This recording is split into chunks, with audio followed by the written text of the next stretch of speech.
মাঠে ভিনিসিয়াসকে সিমোনের খোঁচাখুচি, ক্ষুব্ধ Real coach. দেখুন, 2025 সালের 4 অক্টোবর ভিয়ারিয়ালের বিপক্ষে জোড়া গোল করেছিলেন ভিনিসিয়াস জুনিয়র। তারপর টানা 16টি ম্যাচ খেলেও জালের দেখা পাননি এই ব্রাজিলিয়ান ফরওয়ার্ড। বাজে ফর্মে থাকার পর রিয়াল মাদ্রিদ ভবিষ্যৎ গোলাটে হয়ে উঠেছে। গুঞ্জন উঠেছে মাদ্রিদ ক্লাব তার সঙ্গে সম্পর্ক ছিন্ন করার কথা ভাবছে। এমনিতেই দুঃসময় চলছে, তার মধ্যে ডাগআউট থেকে প্রতিপক্ষ কোচ এ নিয়ে খোঁচাখুচি করলেন। মেজাজ হারানোই স্বাভাবিক। মাদ্রিদ ডার্বিতে রিয়ালের জয় ছাপিয়ে আলোচনায় Atletico Madrid coach Diego Simeone ও ভিনিসিয়াসের উত্তপ্ত বাক্য বিনিময়। রিয়াল কোচ জাবি আলোনসো এ নিয়ে মন্তব্য না করেও থাকতে পারেননি।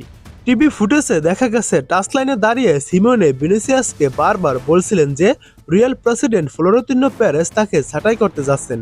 এমনকি ভিনিসিয়াস যখন মাঠ থেকে বদলি হয়ে উঠে যাচ্ছিলেন তখন সিমোনে দর্শকদের দুয়োদনের দিকে ইঙ্গিত করে অঙ্গভঙ্গি করেন।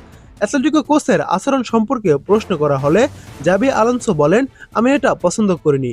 দেখলাম সোলো সিমোনে তাকে কিছু একটা বলছেন। আমার কাছে মনে হয় এই ধরনের বিষয়গুলো একজন সহকর্মীর প্রতি সম্মানের সীমা লঙ্ঘন করে। পরে সংবাদ সম্মেলনে এ প্রসঙ্গে কথা বলেন রিয়াল কোচ। তিনি বলেন, আমি প্রতিপক্ষ দলের খেলোয়াড়দের প্রতি শ্রদ্ধাশীল থাকার চেষ্টা করি। তিনি যা বলেছেন তা শোনার পর আমার আরও খারাপ লেগেছে। এটি একজন ভালো ক্রীড়াবিদের উদাহরণ হতে পারে না। প্রতিপক্ষের প্রতি শ্রদ্ধা থাকতে হবে, সবকিছুর একটা সীমা থাকে।